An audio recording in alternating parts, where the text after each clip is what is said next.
What's up? Make sure you like, share, subscribe, hit the notification bell up above for future uploads, and check out the links posted in the description down below to support the channel. Thank you. Today I'm looking at this article from Bounding into Comics, and it says Candace Patton wanted to leave The Flash in Season 2 because of ist fans. It's important to note that she did not leave the TV series, and she actually continued on for multiple seasons after Season 2, and she continued to pick up a paycheck and, for the large part, say very little about her experience until now. Now, why is she talking about it now? The reason why she is talking about it now is because The Flash is going to come to an end very soon, and this is basically a hire me pitch from this actress. And what people like Candace Patton and various other people that have done this over the last 5 to 10 years are doing is they are trying to leverage against what is going on in the real world at the moment against studios. Now, recently that hasn't worked out too well for Ray Fisher, and that is going to be interesting to see how that goes on from there on out. However, people like Candace Patton, for example, are still holding on to that type of play, and they are going to continue to make outlandish statements in the hopes that someone is going to pick them up. I would suggest that's probably going to be the likes of Jordan Peele that would probably put her into his next movie or TV series, and I mean, that's where you're probably going to end up because it's very one note and everybody knows what Jordan Peele is about now at this stage. So this to me is a hire me tactic, and it's a hire me tactic that has been noticed and been identified by people online for the last 2 or 3 years in particular, where they see this and they say, I know what that's about. Not only that then, but this is a woman that's playing a character that isn't very well beloved now at this stage because it is written poorly, it is directed poorly, and is acted poorly. So this is all coming together in this kind of comment and commentary from this actress because people do not like her. Now, what could she have done to prevent this? Well, what she could have done to prevent this was maybe take a note out of the book of Ed Skrein, who was a man who was cast as Ben Daimio in the 2019 Hellboy movie. Ed Skrein realised that Ben Daimio was actually an Asian character in the comics, and so what he did was he actually resigned from the job because he said, this is an Asian character, it should be played by an Asian person. And as a result then, it was cast then with an Asian actor, and in my opinion, I really enjoyed the movie, and I like to see that authenticity and that harkening back to the comic books and the original material. That's a man, in my opinion, in Ed Skrein that has integrity and honour. Meanwhile, you're seeing people that are happy to jump on the bandwagon, for example here, Iris West, Wally West, Carter Hall Hawkman, you were saying MJ in the MCU, people that are happy to jump onto this bandwagon with no integrity and no honour and no respect for the source material. In my view, if you're going to create a character, an all-new one, that featured the attributes that Candace Patton has, fine. But don't cast her as Iris West and then expect us to say, yeah, that's Iris West. I mean, here's the thing. Grant Gustin was cast as Barry Allen, and he is a very slender individual, and he is a brunette, something that Barry Allen is not. Barry Allen is quite well built, and he is also blonde. So a lot of fans are right to be upset about that casting also, and have been upset and have voiced that upset directly at Grant Gustin. However, Candace Patton makes it all about her. So what I would say is maybe have some integrity, maybe not go for these roles, maybe not take these roles, maybe leave these roles to people that these roles were originally intended for. Say for example, it's like you conversing with an architect, and the architect is telling you that they're going to build a house with bricks. You say, beautiful, I love bricks, bricks look fantastic, that is the way you're going with it, that is structurally sound, that's what's in mind when it's originally created, is building it with bricks, and you say, happy days, I'm delighted with that. You leave with that plan then from that architect, you hand it to the builder, you say to yourself, that's great now, that's fantastic, and then the builder rocks up and he's building the house with straw. And you look at the builder and you say, hey, it's supposed to be built with brick, why are you building with straw? The straw isn't what we agreed on, the straw isn't what was drawn up on, and the builder then just laughs at you and says, well, you're a strawphobe, you just don't like straw. No, it's originally created with brick, it needs to be built with brick, dude, that's how it should be.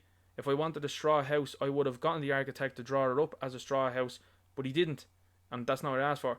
No, we're going to just do it with straw, and that's how it's going to be. It's crazy stuff. Now, why am I highlighting this? It's because casting decisions like this then have a ripple effect then across other media. So for example, even though it's not happened quite so far as much as the DC animated universe, not yet anyway, but you've got the Zack Snyder Justice League that then went on to cast Kiersey Clemens as Iris West. And what we have seen then on Twitter in particular is people with these what is called stan accounts, and these people like to harass and abuse people that say, hang on here for a second, Iris West is a white red haired character, and these people then absolutely go mental and then say, actually, Iris West is going to look like Candace Patton forevermore. Given an inch, take a mile. That's the problem, and that's why people online are saying, no, I'm not supporting this anymore, and that's why you've seen the ratings for this show go down and down consistently. She went onto a podcast called the Open Up podcast, and she said she was severely unhappy with the charged remarks she received online in the first year and wanted to leave when season 2 came around. I remember being like, I can't do this, I'm not going to make it through, I don't want to be here, she said over her mindset at the time. Well, she continued on, and the thing is, she does understand that this is a character that was originally depicted that looked nothing like her, so of course you're going to get these remarks. Now, the point is this, is that right that someone receives these remarks? No. But ultimately, what should have been happening from the likes of the CW and Warner Brothers at large was they should have been going, okay, this is a white red haired character, cast as such, cast appropriately, or we're going to make an all new character that fits Candace Patton's profile. That's what we're looking for. Very simple. But what these studios are doing, in my opinion, is they are fanning this sort of stuff by doing these sort of things. Like I said earlier on, Ariel, the Little Mermaid, you've got there, for example, Jimmy Olsen even recently, you've got Wally West in this TV series even alone. So the repercussions that this is having is quite massive, and meanwhile people would say, well, there's nothing to this. Be the same people then that ran out and said Black Panther was the greatest movie of all time. You know what I mean? Adding the role of Iris came with responsibility. She talked about the backlash from fans who can be ist. No, they just know what they want and they understand that the character was originally depicted in a way. That's not ist. It's not ist of me to say, for example, that War Machine should always be a black man. He absolutely should, because that's James Rhodes. James Rhodes is a black man. The same way with Blade. Blade is a black man. I would absolutely lose my reason if he was cast as like Brad Pitt or something like that. That looks nothing like Blade. That's not how Blade was originally intended nor depicted, nor should it be the way Blade is depicted. You know what I mean? So I carry that throughout all of this. Don't be afraid of that now either. At the time, it was kind of like, yeah, that's how fans are, but whatever, Patton said. Even with the companies I was working with, CW, Warner Bros., I think that was their way of handling it. She continued. So these places don't care, and then what happens is then when they start to lose viewership because they are actively telling you and showing you that they don't care, then these people come out and say to you, oh, it's because we're looking like this. But you knew that at the outset, and people told you at the outset, I'm not going to watch this because that's not honouring the source material. I think we know better now. It's not okay to treat your tenants that way, so let them go through abuse and harassment. But for me in 2014, there were no support systems. No one was looking out for that. You've got the block button and the mute button. You know what I mean? Like, this is absolutely outrageous stuff as well too. These people don't live in reality, in my opinion. Pan added further, it was just free range to get abused every single day. Again, you have the block button and the mute button. Or maybe you can just grow a thicker skin. Would that not be something that you could do? It's not like this channel and my other accounts that I have then on social media, for example, for this channel haven't gotten abused. One way of dealing with it is block and mute. Or you can just deal with it and have a laugh at it. You know what I mean? That's where it is. There were no social media protocols in place to protect me. They just let all that stuff sit there. So what are they supposed to do? Are they supposed to then ring up Twitter and go, hello Twitter, can you remove all of this stuff for us there, guys, please? Because this actress is very upset about that. I mean, you want to see what's actually going on Twitter. She then said there should be people in positions of power who understand my experience and understand the black experience, the black female experience, who can say, okay, she needs protection. Now, in my opinion, what that is that's her way of trying to work her way into a position like that. I think she realises now at this stage that she doesn't have an awful lot of fans. I think she understands that she has an awful lot of people that are following her for sure on social media, but that's not going to transpire into selling tickets for a movie. It's not going to transpire into buying merchandise for this person or anything like that. What is actually happening is now she's realising and saying, I need a steady paycheck somewhere because people have wised up to the fact that I'm not that great of an actress, and now I'm going to go down the activism route. This is exactly what this is, and this is her trying to open up a position for herself, in my opinion, speculatively. Continuing, the actress claims people of colour don't get protection in real life, not even if they are famous. This is outlandish, and this is what happens then when outlandish comments are being made. What happens with outlandish comments like this is, what I would imagine will happen in the future is she's probably going to worm her way into like a Jordan Peele project, because this is the type of person that appeals to Jordan Peele, in my humble opinion. If I get pulled over at 2 a.m. in Jackson, Mississippi by a white cop, do you think he'd give an S that I'm Candace Patton from The Flash? It doesn't matter. No, because cops are supposed to be trained to be unbiased, and he shouldn't care whether you're an actress or a celebrity or anything like that. Everybody should be held equal before the law. That's just my opinion. I know that seems kind of crazy, but that's just my opinion, you know? I think everybody should be held that way. If you're doing something you shouldn't be doing, then you're rightfully being pulled over. And if you're doing nothing wrong, it's yes sir, no sir, can I go on my way sir? Done and over with. I mean, that's the type of way things need to be looked at. I mean, here's the thing. I'm from Ireland, and clearly I'm from Dublin, and a large majority of police here in this country are made up of people from different counties. Now, I can do one or two things if I'm pulled over. I can either have a bad attitude because I'm saying, well, I'm from Dublin, he's from the country, and I can have a bad attitude about that. Or, what I can do is, I can say, yes sir, no sir, can I go on my way sir? And that's the end of it. It's over and done with. So, the second option is the option that I choose rather than the first option. Because there's no point in me having a bad attitude and having a bad view of things than saying, well, this guy might be a decent guy, this woman might be a decent woman, and you just chat away and say, okay, can I go on my way? I'm not doing anything wrong. Thank you very much. Have a nice day. You know what I mean? Very simple. And this is, again, this image really highlights as well too as to why people have problems with this actress and the writing and the directing of this show. Here she is as a Flash. It got to the stage in this TV show where she was telling Barry Allen, the Flash, how to do things. Now, that's bad writing no matter what way you look at it, in my view. Patton brought her co-workers on the show, who are mostly white, into the conversation and thinks they have blind spots to overcome if their intentions are good. We still need protection because the world sees us in a certain way. Yeah, like those multiple videos that are going up online nearly daily at this stage of people running into stores and stuff like that and stealing and that, you know, and then people being condoned for doing that type of behaviour. And then you see even recently there in New York where women didn't want to pay, what was it, $1.75 for sauce, and ended up then doing very negative things and were dancing then and stuff like that in the store very inappropriately. And these are things that are not being highlighted. And then, of course, then you have similar rates then that are going up, and certain penitentiaries that are holding certain things and in certain percentages. But you don't want to talk about that at all. You want to just keep blaming somebody else. And now you're blaming your co-stars. It's bizarre stuff. So when I step onto the set and everyone walking around me is white, I'm not protected. I will never be protected. But if you felt that way, then first of all, you knew this at table reads.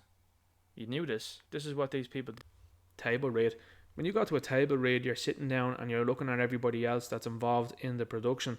And at no point in time did you say to yourself, maybe these people have blind spots. Maybe they're not going to treat me right. Maybe they're already not treating me right.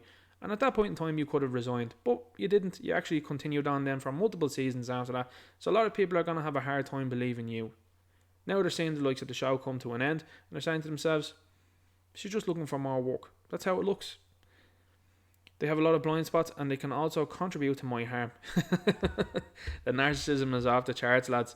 It's been a learning experience, I'm sure, for companies and corporations and productions. Now, I do agree with her on that, because I'm sure the likes of the cancellation of Batwoman definitely sent ripples through the industry, because a lot of people didn't expect that to happen, for sure. Now you've got the likes of companies, corporations and productions that are seeing the impending failure of Rings of Power. They're seeing fans not go to see Thor Love and Thunder. They're seeing fans pass on the likes of the Batman because they decide to not honour nor respect the source material. So these companies, corporations and productions are starting to realise this now. You're going to see more of these companies, corporations and productions start to cast correctly in future. That is my humble opinion, because these places understand now fans are becoming fickle, money is getting tighter with everybody that's out there, and they can't mess around much longer. I really do think that Rings of Power is going to be the one that's going to shake up the whole situation, and I think maybe it's an intentional shake up of the situation with so much money having been poured into that production that they'll have to do something about it in the future and say, okay, have to stop messing around. And I think The Flash has, for a large part, helped that conversation along, especially when you have a show titled The Flash, and yet then his girlfriend is telling him what to do, how to do it, and then becomes a better Flash than him. It's an absolute joke. You tune into this show to see The Flash. You don't tune into this show to see The Flash's missus telling him what to do and how to do it, and then her become a better Flash. That is absolutely scandalous. It's like tuning into a Wonder Woman movie and expecting Steve Trevor to tell her what to do and how to do it. It's scandalous. and it shouldn't be happening. Yet it's happening particularly to these male characters, and that's why they're happy to go with someone like Grant Gustin in this role, because you know yourself, they ain't going for the big guy. They ain't going for a guy that's super athletic, and that's, you're going to be looking at this and saying, hey, that's Alan Richardson over there that's playing the likes of Reacher. That guy, you ain't going to be telling him what to do. You ain't going to be telling him you're a better Reacher than him. You know what I mean? Absolutely insane. She then goes on then and talks about how the Instagram account of The Flash didn't follow her, and she got a bit uppity about that. And then ultimately said, I got over it. When? Last week? Because you're still talking about it. So ultimately what's happening is with these productions and companies and corporations, which she has brilliantly said, which is awesome to see that's being used, they're going to start wising up, and this woman will probably end up in the next Jordan Peele production. No doubts about that, because that's the type of person that he is definitely happy to work with, and the type of attitude that he's very much so seemingly happy to work with from all accounts, from what we hear and what we see, particularly with what he's putting out there. So there you have it. Fair play to Bounding Into Comics for this story. Fair play to them for putting this into writing as well too, because some of these things that are getting said by actresses that are out there, I would like to see the likes of a Comic-Con line for this woman. I'd like to see how many people would turn up to that. I would like to see how many people would actually know who this woman is on the street. I would say it's very little. Do you would think this woman is going to be a leading woman in a movie that's going to sell an awful lot of tickets? I highly doubt it. Anyway, I'm going to leave the video there. Make sure you like, share, subscribe, hit the notification bell up above for future uploads, and check out the links posted in the description down below to support the channel. I'll talk to you later. Good luck.